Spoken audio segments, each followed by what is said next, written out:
इचलकरंजी मनपात पहिले महापौरपदी भाजपचे उदय धातुंडे तर उपमहापौरपदी अनिल डाळ्या बिनविरोध निवड.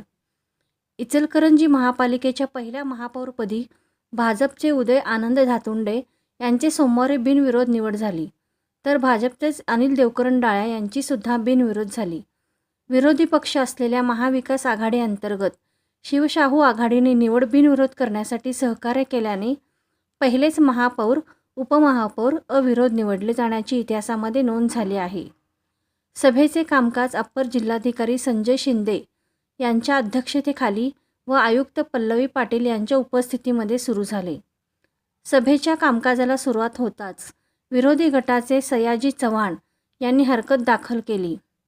निवडणूक प्रक्रियेसाठी 7 दिवसाचा कालावधी अपेक्षित असताना तो 2 दिवसाचा दिल्याचा आक्षेप त्यांनी नोंदवला.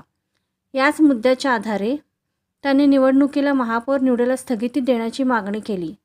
याबाबतचे वैधानिक स्पष्टीकरण पीठासीन अधिकारी शिंदे यांनी करत आक्षेप फेटाळून लावला. त्यानंतर महापौर निवडीला सुरुवात झाली. विशेष म्हणजे महापौर निवडीला आक्षेप नोंदवणारे सयाजी चव्हाण यांनीच आपला महापौर पदासाठीचा उमेदवारी अर्ज मागे घेतला.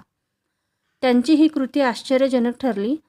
त्यामुळे पीठासीन अधिकारी शिंदे यांनी उदय धातुंडे यांची महापौरपदी निवड झाल्याचे जाहीर केले. यानंतर उपमहापौर पदाच्या निवडणुकीवेळी संगीता आलासे यांनी माघार घेतली.